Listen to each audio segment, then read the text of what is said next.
ఇద్దరు దేవుడు చేసిన వాళ్ళు, ఒక స్త్రీ ఒక పురుషుడు. వీరిని ఇద్దరిని సృజించిన వాడు జీవం గల దేవుడు. తన పోలిక చొప్పున ఆయన ఎట్లుంటాడంటే మన పోలికే. ఆయన మ్యాపు మనమంతా. మనం మాట్లాడుకుంటే ఆయన జీరక్స్ కాపీ మనమంతా. ఆయన లేకుండా మనం లేము. ఆయన సృష్టిలో గొప్ప కార్యాలు చేశాడు. సమస్త భూమిని భూజంతువులను భూమిలో ఉన్న సమస్త భూజంతువులను, ఆకాశంలో ఎగిరే పక్షులను, నేల మీద ప్రాకే పురుగులను, నేల మీద ఉన్న ప్రతి పచ్చటి మొక్కను, ప్రతి ఫలవృక్షమును దేవుడు చేసిన తృప్తి కలగలేదు. కానీ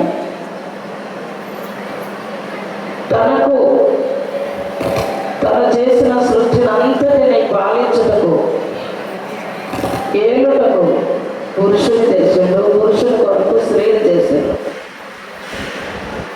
చూడండి దేవుని బిడ్డలారా, మనం బాగా ఆలోచిస్తే మరలా ఒక మట్టి తీసుకొని ఆ మట్టితో చేయొచ్చు. కానీ ఆయనలో నుండి, ఆ పురుషునిలో నుండి ఒక చిన్న ఎముకను తీసుకొని ఒక స్త్రీగా తయారు చేశాడు. స్త్రీ పాత్ర చాలా గొప్పది. అసలు మనము దేవుని యొక్క చిత్తములో స్త్రీ లేకపోతే పురుషుడికి కొదువైంది, దేవునికి బాధ అయింది. గుర్తుపెట్టుకోవాలి. ఆయనను ఒంటరిగా ఇచ్చిపెట్టడం దేవునికి ఇష్టం లేదు. ఆయనకు ఒక జంట తయారు చేసిండు దేవుడు. ఆ ఇద్దరిని దేవుడు చూసి ఆనందించి ఆశీర్వదించాడు. అదే వాక్యము మనము ఎఫెసీయులకు రాసిన పత్రికలో చూసినాం కదా. ఆ వాక్యం మనకేం చెప్తుంది? ఎఫెసీయులకు రాసిన పత్రిక 5వ అధ్యాయము 6వ అధ్యాయము ఒక చక్కని మాటలు మనం ఇక్కడ చూస్తున్నాం. 24వ వచనం, శరీరమునకు యేసుక్రీస్తు రక్షకుడైనాడు, సంఘము క్రీస్తునకు లోబడినట్టుగా భార్యలు కూడా ప్రతి విషయంలో తమ పురుషులకు లోబడాలి. ఇది దేవుని యొక్క ఆజ్ఞ. పురుషుడికి స్త్రీ లోబడి ఉండవాలి. అది దేవుని యొక్క ఇష్టం. బాగా అర్థం చేసుకోండి. కొత్తగా భార్య భర్తలుగా చేయబడుతున్న యవనస్తులైన మీరు సంఘము క్రీస్తునకు లోబడినట్టుగా భార్యలు కూడా ప్రతి విషయంలో, బహువచనం, ప్రతి విషయం, ఏది చెప్పినా ఏది వినిపించినా వినాలి. అసలు ఇలాంటి కుటుంబంలో ఎలాంటి అల్లర్లు జరగవు.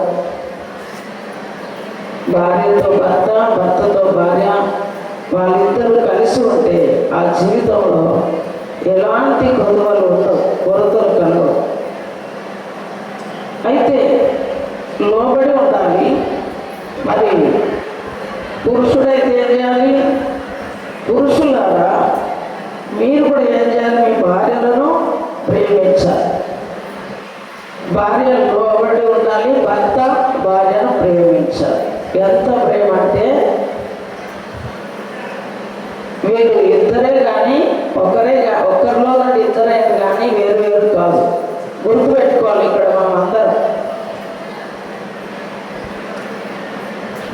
పెళ్ళైన కొత్తలు అంట భార్య భర్తలు ఇద్దరు దారి పట్టి నడుస్తూ ఉంటే భార్యకు ఒక ముళ్ళు దిగిందంట. కాలు ముళ్ళు దిగితే ఆయన కింద కూర్చొని ఆమె కాలు తీసి ఆయన మోకాల మీద పెట్టుకొని నోటి పండ్లతోనే ముళ్ళు తీసిందట. ఎందుకు?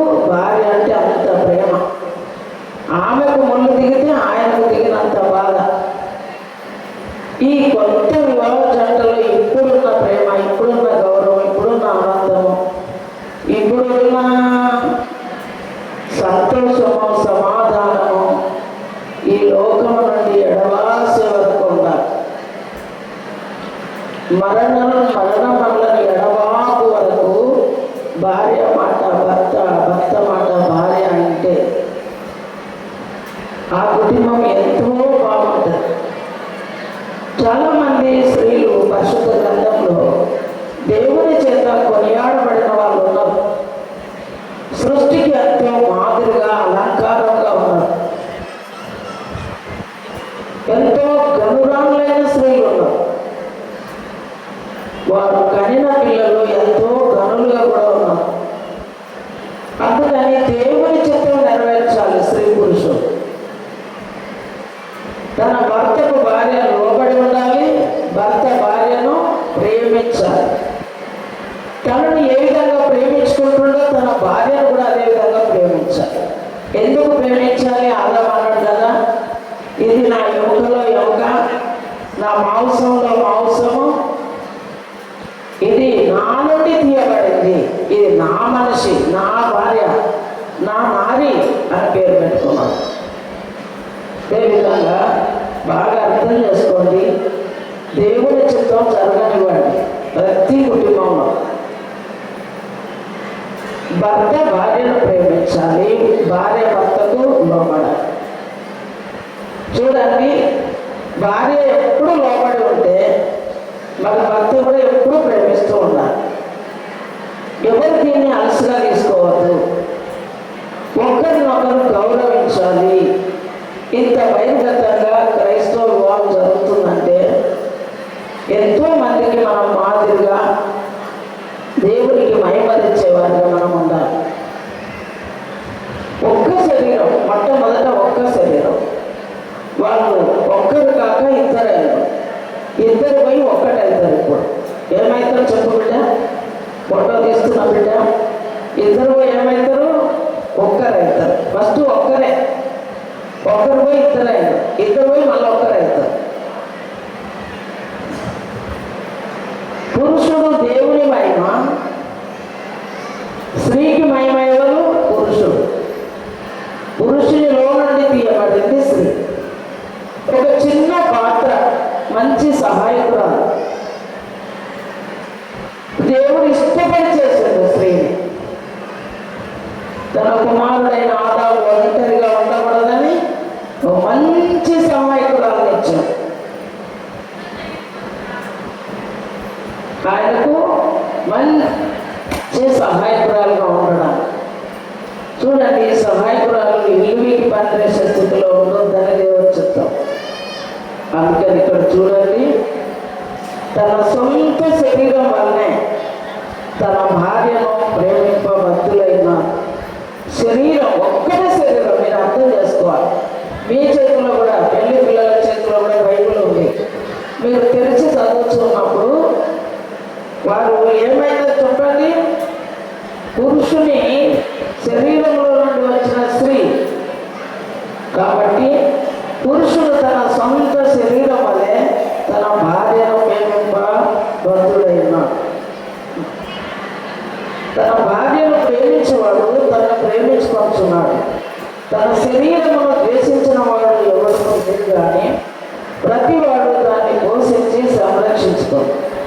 మనము క్రీస్తు శరీరమునకు అవయవములై ఉన్నాము కనుక, అలాగే క్రీస్తు కూడా సంఘమును పోషించి సంరక్షించుతున్నాడు. ఈ హేతు చేత పురుషుడు తన తండ్రిని తల్లిని విడిచి తన భార్యను హత్తుకును, వారిద్దరూ ఏక శరీరమై ఉన్నారు. తల్లిని తండ్రిని విడిచి భార్యను హత్తుకున్న వరకు దేవుడు నేను ఎవరి కాలంలో నీవు హత్తుకొని ఉండే ఒక భార్యను, నీవు హత్తుకొని ఉండటకు ఒక భార్యను దేవుడు నీకు తల్లిదండ్రుల సాయము సహకారంతో వారి యొక్క ప్రార్థనలతో మీరు తల్లిదండ్రులకు దేవుడిచ్చిన గర్భఫలం. వివాహ కాలం వచ్చింది, వివాహం చేయకపోతున్నారు. సరైన జంట మీరు అన్ని కలవసుకొని అన్ని కలిసి వచ్చి చక్కగా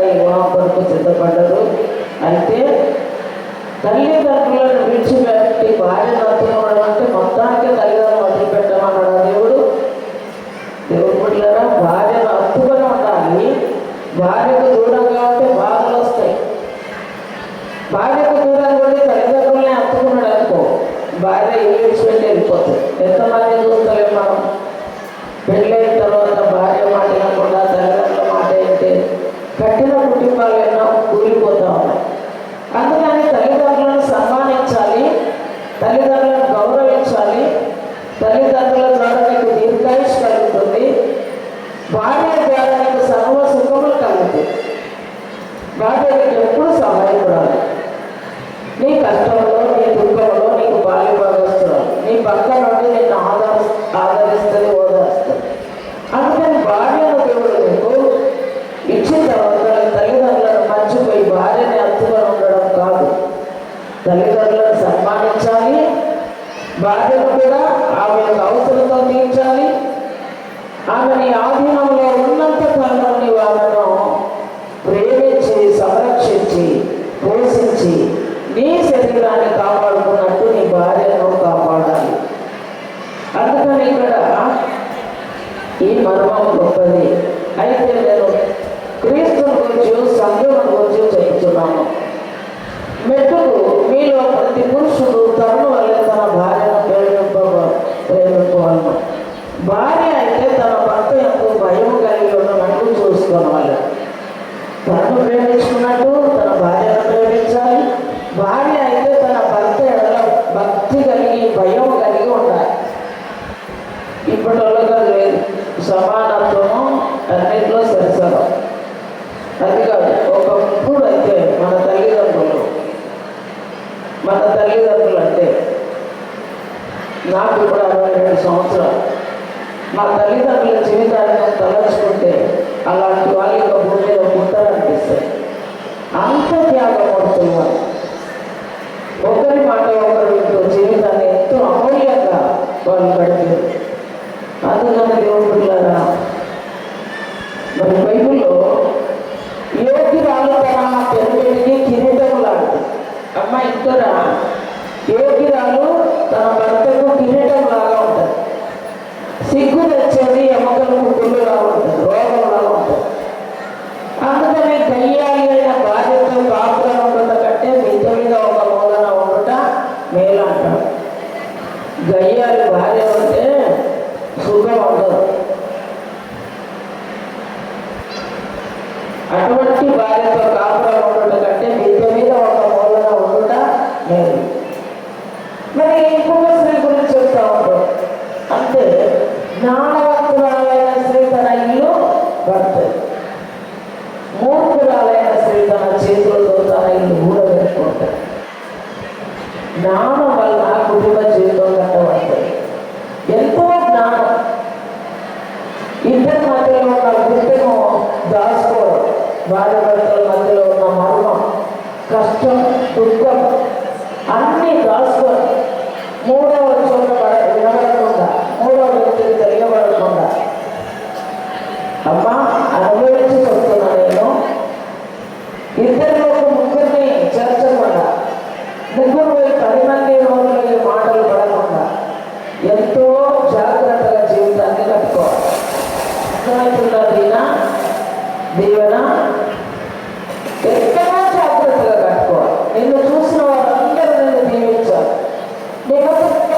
వెనక ఎదిరించేసి తెచ్చుకోవడం. ఈ వాక్యాన్ని అనుసరించి నడవాలి. భార్య పెడుతున్న వారికి మేలు పెడుతుంది. ఇప్పుడు పురుషుడికి స్త్రీ మేలుకరంగా ఉండాలి. ఎలాంటి పరిస్థితులైనా స్త్రీ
ఉంది. కూర దగ్గరగా చూడవచ్చగా దేవుడితో పాటు దేవుడు ఉంటే దేవుడు వాక్యాన్ని మీరు నెరవేరిస్తే దేవుడు వాక్యానుసారంగా మీరు జీవిస్తే దేవుడు మీరు బట్టి ఆయన వారిని సృజించిన దేవుడు ఆనందించాలి, మహిమపరచబడాలి. జ్ఞానం వల్ల ఇల్లు కట్టబడుతుంది. ఆ జ్ఞానం ఎక్కడ దొరుకుతుంది? ఈ పరిశుద్ధ గ్రంథంలో దొరుకుతుంది. జీవితాన్ని ఎట్లా కట్టుకోవాలో, ఏ విధంగా జాగ్రత్త కాపాడుకోవాలో, కుటుంబ జీవితంలో ఏ విధంగా పాలించాలో ఈ పరిశుద్ధ గ్రంథంలో సర్వ జ్ఞానం ఉంది. ఇది సత్యమైన గ్రంథము, చదువుని గ్రంథం, దేవుని వాకుల గ్రంథము, దీన జనుల గ్రంథం. దీన్ని చదువు వారేదండి జీవ జనముల గ్రంథము, జనుల గ్రంథం ఈ గ్రంథం. ఈ గ్రంథంలో ఉన్న మాట చదివితే వారి జీవితంలో పుస్తక బాట, పుస్తక తోట. నేను 1982లో దేవుడు వాక్యం చేసిన తర్వాత దేవుడు వాక్యం నేను పట్టబడి ఈ రోజు వరకు ప్రార్థన చేయొద్దు, చూడొద్దు, కాలుతో నడవద్దు అని చెప్పిన మాటలు నా హృదయంలో నాటబడి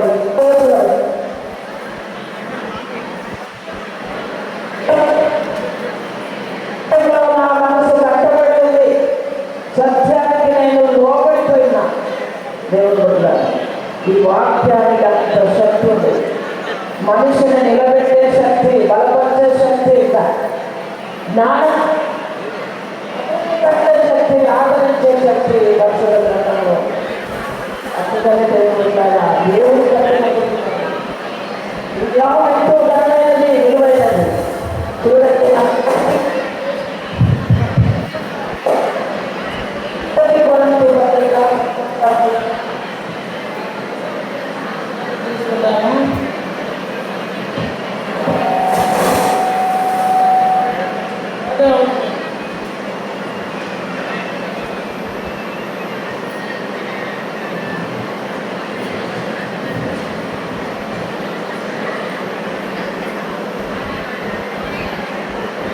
అయితే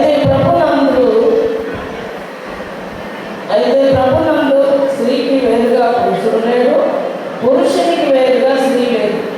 స్త్రీ పురుషుల నుండి ఎలాగ కలిగానో అలాగే పురుషుడు స్త్రీ మూలంగా కలిగాడు. సమస్తమైనవి దేవుని మూలంగా కలిగాను. అది మొట్టమొదట దేవుని నుండి పురుషుడు కలిగింది, పురుషుల్లో నుండి స్త్రీ కలిగింది. పురుషుడు లేకుండా స్త్రీ లేదు, స్త్రీ లేకుండా పురుషుడు లేదు. వాళ్ళు ఒక్క శరీరమే ఉన్నారు. ఒకరి ఒక శరీరంలో నుండి ఇద్దరుగా చేయబడారు. ఆ ఇద్దరిని దేవుడు ఒకరిగా చేస్తూ ఉన్నారు. ఈ మర్మం ఎంతో గొప్పది. సృష్టిలో ప్రతి జాతి పట్టులను దేవుడు సృష్టించినప్పుడు పురుషుడు ఒక్కడే ఉంటే ఆయనకు చాలా బాధ కలిగి అది మంచిది కాదని తెలిసి ఆయనలో నుండి ఒక స్త్రీని తయారు చేసి ఆ పురుషుడికి సహాయకురాలుగా ఇచ్చింది. అందుకని స్త్రీ లేకపోతే ఈరోజు ఇంత ఫలితం ఉండదు, ఇన్ని పొలాలు కనిపించాయి. కానీ ఎంత చక్కగా మీరు తయారయ్యచ్చు, పెళ్ళికి చక్కటి గుణాలు, బంగారు గొలుసులు, పూలు, చక్కగా ఎంత అందంగా ఉంది కదా అన్నమాట. ఎంత అందమైన స్త్రీలను చేసిన దేవుడు కదా. మరి మట్టిలో నుండి దేవుడు పైమంతంగా ఉన్నాడు. మట్టితో మానవుని మొదటి పురుషుని, తర్వాత పురుషులలో ఒక చక్కటి అందమైన స్త్రీని తయారు చేసి చూడ ముచ్చటగా ఉండేస్తుంది. హల్లెలూయా. ఆమె నడిపే వేరు, ఆమె మనసే వేరు, ఆమె మాటే వేరు, ఆమె చేతులే వేరు. అవునా కదా చెప్పండి. పురుషులను చీకుగా కలిస్తాం, నీరు పని దొరుకుతారా? భాషలో ఉంటే దొరుకుతారా చెప్పండి. చిన్న పిల్లలు ప్రతి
కానీ ఈరోజు ఇంత విస్తారమైన జనాభా ఆయన నోటి మాట ద్వారా కలిగిన ఈ గొప్ప సంతానం.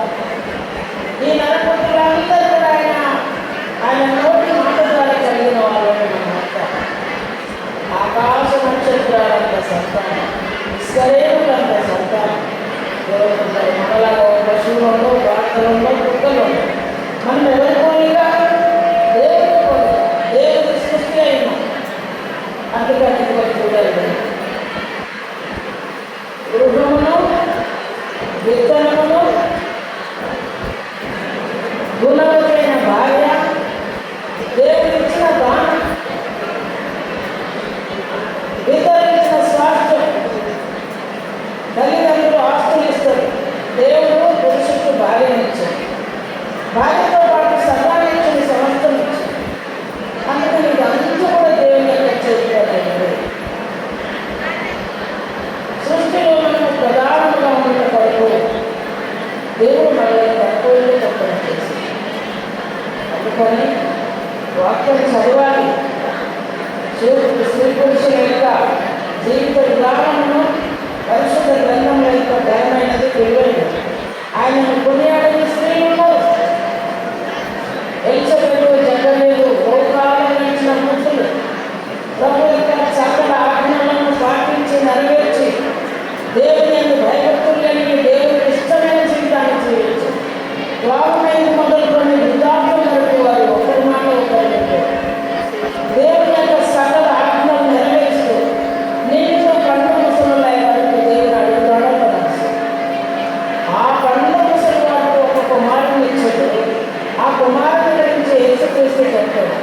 స్త్రీలకు స్త్రీ కలిగిన ఆ కుమారుల యోహాను కంటే గొప్పవాడు ఎవరు లేడని చెప్పాడు. అంటే ఒక మంచి భక్తురాలు పట్ల ఒక గొప్ప భక్తుని ఇచ్చాడు దేవుళ్ళారా. అది ఒక మంచి భక్తురాలను దేవుడిస్తాడు. నీతి మంత్రుల నుంచి నీతి గల సంతానాన్ని దేవుడిస్తాడు. ఆ విధంగా దేవుని యొక్క మహిమను మనం కొనియాడచ్చు. ఆయన యొక్క మహిమకు ఎక్కడ కూడా అవమానం కలగకుండా, అపకీర్తి లేకుండా మనల్ని చూస్తున్నవారు, ఈరోజు చూస్తున్నవారు కడవరకు మిమ్మల్ని ప్రతిరోజు చూస్తూ ఉంటారు. వారి ముందు మీ నడవడి విపరీతమైనగా కనబడకుండా అందరికీ మాదిరిగా దేవునికి మహిమకరంగా జీవితం ఉండాలి. దేవుడు ఆశించిన రీతిలో ఉండాలి. మరి ఇంకో భార్య దేవుని యొక్క అనుగ్రహం, దేవుని భర్తకు భార్యను ఆయన కృప చేత అనుగ్రహించింది. దేవుని అనుగ్రహం, ఈ అనుగ్రహం ఎప్పుడు కూడా నిర్లక్ష్యం చేయలేదు. దేవుని పడి సాధించే పనులు ఆమెకు వేరుగా నీవు లేవు, నీకు వేరుగా ఆమె లేదు. ఇద్దరు కలిసి దేవుని రాజ్యాన్ని కట్టాలి, దేవుని పరిచర్యలో ఉంటారు. మీలాంటి యవనస్తులకు మీరు ఎంతో మాదిరిగా ఉంటారు. అల్లరి చిల్లరిగా జీవించకూడదు. మీ ప్రేమాలు భాగాలు చిరకాలం నిలిచిపోవాలి. మిమ్మల్ని చూసి చాలామంది గుణము జ్ఞానం తెచ్చుకోవాలి. అంతగా మీరు ఉంటారని కోరుకుంటున్నాను. ఎందుకంటే ఎప్పుడు మీ పక్కనే ఉంటాము, మిమ్మల్ని బలపడుతూ ఉంటాము, సలహా ఇస్తూ ఉంటాము, శ్రద్ధగా ఉంటాము. మీరు అన్నిటికీ కూడా మమ్మల్ని మీరు అడగాలి, మిమ్మల్ని మేము అడగాలి. ఇలాంటి గొప్ప భాగ్యాన్ని దేవుడు సంఘంలో సర్వపత్వాన్ని ప్రతిదానం నడిపించును దేవుడు ఇచ్చేది. అది మనకు ఎంతో గొప్ప. ఈరోజు అయితే పెళ్ళిలో 4 మాటలు మాట్లాడి వెళ్ళిపెట్టాలన్నా కాదు. ప్రతిరోజు మీ నడపడి చూస్తూ మిమ్మల్ని ఆదరిస్తూ ఎక్కడ ఎచ్చుకాకులు రాకుండా చూసుకుంటారు. పంచగల తోటలో సత్వగల సంఘంలో దేవుడున్నాడు. జీవగల దేవుని యొక్క ఏది వాటిలో జరుగుతుంది. అందుకని అందరికీ నాకు మీ అందరూ ఆదరించబడాలి. దేవుడు నీకు ఇచ్చిన గంట కొనియాడబడాలి. నీకు ఇచ్చిన స్థానం దేవుడికి ఇచ్చిన స్థానం అంతకంతకు వర్గీయుతూ అనేక ఆశీర్వాదకరంగా ఉండాలి. నేను చాలా దేవుడికి చెప్పాను, దేనైనా దేయం.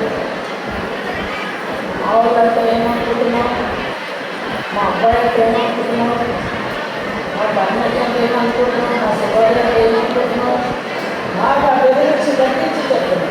ఆ నీతిలో నువ్వు నడవగలవా, ఆ నీతిలో నువ్వు సమానత్వం చూపగలవా అని ముందే చాలా మా పరమేశ్వరు గురించి, మా వరదక్షిణ గురించి నేను ముందే చెప్పాను. అది వారి ఎంతో కష్టం. వాళ్ళ అభివృద్ధి ద్వారా, వాళ్ళ ఆత్మీయ జీవితం ద్వారా, వాళ్ళ నీతి ద్వారా గ్రామంలో ఎంతో స్వాక్షులుగా ఉన్నాయి. ఇదిగో పాలన నీళ్ళు కలిసినట్టుగా నీళ్ళు పాలన తేలించినట్టుగా ఉంటారు. విడిపోవాలి. చాలా ముచ్చటగా మీ జీవితము. ఈ మూడు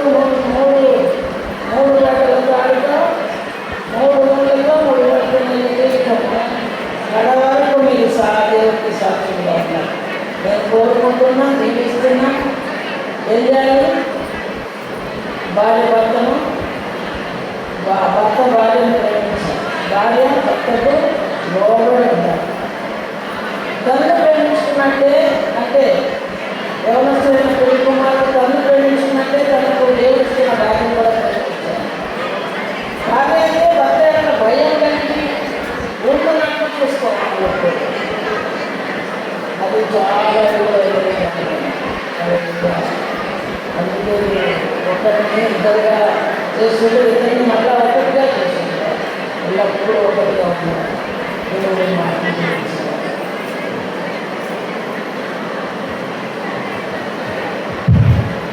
మరి ప్రభుత్వం మంచి మాటలు. మరి వివాహం తర్వాత మరి అబ్బాయి యొక్క బాధ్యత ఏంటి, అమ్మాయి యొక్క బాధ్యత ఏంటి చక్కగా సాధనకి ప్రతిదినాలు. మరి ఈ సమయంలో మరి ఇష్టపడ్డ వాక్యం నిమిత్తమే ప్రార్థన చేయడానికి భాష క్రీస్తు ప్రార్థించాల్సింది ఇస్తాను.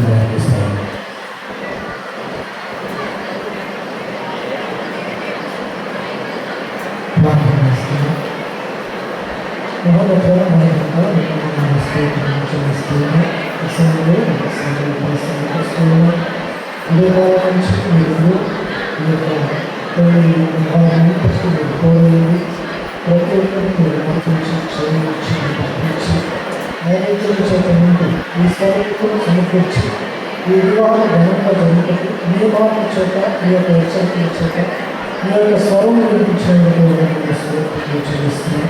మీ వాడుకుని రాష్ట్రాన్ని మీరు మీ శ్రీచేతను బయలుపరిచి అనేక విషయాలు మీరు మాట్లాడడానికి చెల్లిస్తున్నాం. మీరు నూతనంగా జతపరచవచ్చినటువంటి దానికి అలాగే ప్రతి ఒక్కరు కుమారుని హృదయాన్ని చేసుకొని బ్రతకలకు వచ్చి మీరే ఆశీర్వదించి బయటపరుచుకొని నిజంగా కూడా మీరే అనుకున్న ప్రభావం తెచ్చుకుని చెల్లిస్తే వేసి నేర్పించుకొని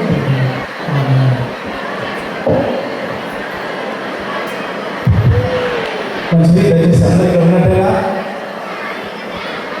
చాలా మరి ఆలస్యం అవుతుందని అనుకోవద్దు. దయచేసి మరి కార్యక్రమం ఆరంభం లేట్ అయింది.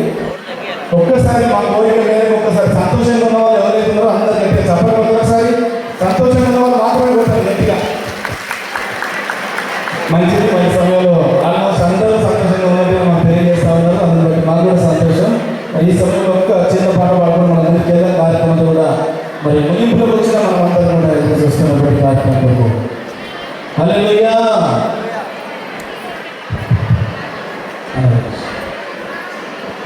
ఎక్కడెక్కడో పుట్టి ఎక్కడెక్కడో పెరిగి ఎక్కడెక్కడో పుట్టి ఎక్కడెక్కడో పెరిగి చక్కనైన జంటగా ఇద్దరు గంటలు ఏమిటో దేవుని సంకల్పం. ఇది సృష్టిలో విచిత్రం. దేవుని సంకల్పం ఇది సృష్టిలో విచిత్రం.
మరి వివాహ కార్యక్రమం ఆరంభించబడుతుంది. దయచేసి మరి ఆహ్వానించగానే మా ప్రాంతానికి మరి ఈ యొక్క మహేందరు అదేవిధంగా దీవెన ఇద్దరు ఒకటిగా జతపరచడానికి వచ్చిన ప్రతి దైవజనులు పాస్టర్ రెవరెండ్ బి యువరాజ్ గారు మన మధ్యలో ఉన్నారు. వారి ముందుకు వచ్చి ఈ వివాహ కార్యక్రమాన్ని జరిగించాల్సిన సమయాన్ని వారికి అప్పగిస్తూ ఉన్నాం. దయచేసి తప్పటితో ఆహ్వానిద్దాం.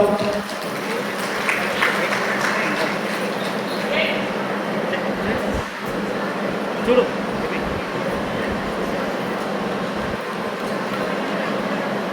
అంటే మైక్ మైక్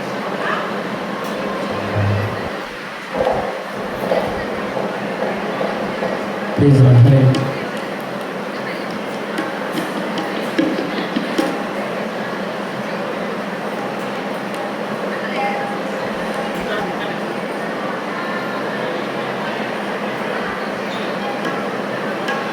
దేవుని పరిశుద్ధ నామమునకు మహిమ కలిగినాక బొడ్డుకి మహేందర్ శివముల దీవెన వారిద్దరు కూడా మరి దినమున చక్కగా సిద్ధపరచబడి ఈ వివాహం ద్వారా జతపరచబడటకు ఈ స్థలానికి వచ్చి ఉంటున్నారు. వివాహంలోకి వచ్చినటువంటి దైవ సేవకులకి, వేదికను అలంకరించినటువంటి పెద్దలకి, అదేవిధంగా కూడి వచ్చినటువంటి బంధుమిత్రులకి, స్నేహితులకి, పిలువబడినటువంటి ప్రతి ఒక్కరికి నా వందనాలు తెలియజేస్తున్నాను.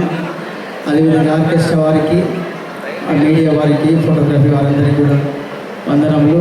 అదేవిధంగా కన్వెన్షన్ హాల్ వారందరికీ కూడా నా హృదయపూర్వక వందనాలు తెలియజేస్తున్నాను. మరి ఇప్పుడు ఇప్పటివరకు చక్కటి పాటల ద్వారా అదేవిధంగా వాక్యము అందించినటువంటి దైవ సేవకులు ఇప్పటివరకు ఇంత చక్కగా జరిపించినటువంటి మాది కూడా నా హృదయపూర్వక వందనాలు తెలియజేస్తున్నాను. కాబట్టి మరి ఈ సమయంలో దేవుడు నాకు ఇచ్చినటువంటి ఒక సమయాన్ని బట్టి దేవునికి స్తోత్రాలు చెల్లించుకుంటున్నాను. ఇక్కడ ఉన్నటువంటి వీరిద్దరు కూడా మరి వివాహం ద్వారా వీరిద్దరు దేవుని యొక్క సన్నిధానంలో జతపరచబడ్డకు ఇద్దరు వచ్చి ఉంటున్నారు. వివాహ పద్ధతి దేవుని చేత ఏర్పాటు చేయబడినది. అందరూ ఈ పద్ధతిని గౌరవించవలేనని పరిశుద్ధ గ్రంథంలో విధించినది. మన ప్రభు అయిన యేసుక్రీస్తు గలిలయలోని కానాలో జరిగిన వివాహములకు వెళ్ళట ద్వారా దీనిని ఆశీర్వదించి ఉన్నాడు. ఇటు జీవిత విధానం గురించి మన ప్రభు వచించినది వినుడి. సృష్టి ఆది నుండి దేవుడు వారిని పురుషునిగాను స్త్రీనిగాను కలగజేసెను. ఈ హేతు చేత పురుషుడు తన తల్లిదండ్రులను విడిచిపెట్టి తన భార్యను హత్తుకొని వారిద్దరు ఏక శరీరమయ్యారు. గనుక వారికను ఇద్దరుగా ఉండగా ఏక శరీరంగా అందరూ. కాబట్టి దేవుడు జతపరిచిన దానిని మనుషులు వేరుపరచకూడదని వారితో దేవుడు చెప్పాను. ఈ కారణం బట్టి వివాహమునకు ఎవరినూ చులకనగా కానీ అనాలోచితంగా కానీ పూనుకొనకూడదు. కానీ తగిన మాన్యతతోనూ ప్రార్థనతోనూ వివాహ నియమం యొక్క ఉద్దేశములను తలపోయిచు దీనికి పూనుకొనవలెను. వివాహం యొక్క ఉద్దేశం లేవనగా మొదటిది భార్యాభర్తలు ఇరువురు తమ జీవిత కాలమంతయు ఒకరికొకరు తోడుగా ఉండి కలిమి అందును లేమి అందును పరస్పర సహాయ ఆదరణలను కలిగించుకున్నట్లు వివాహము నిర్ణయించబడినది. రెండవది దేవుడే మానవుని యందు నాటినట్టు క్రీస్తునందు విమోచన పొందినట్టునైనా సహజ కోరికలను ఆపేక్షలను దేవుడు పవిత్రపరిచి యుక్తముగా ప్రయోగించినట్లు వివాహము నిర్ణయింపబడినది. మూడవది కుటుంబంలో పిల్లలు జన్మించి దేవుని మహిమార్థము మన ప్రభు అయిన యేసుక్రీస్తునందలి విశ్వాస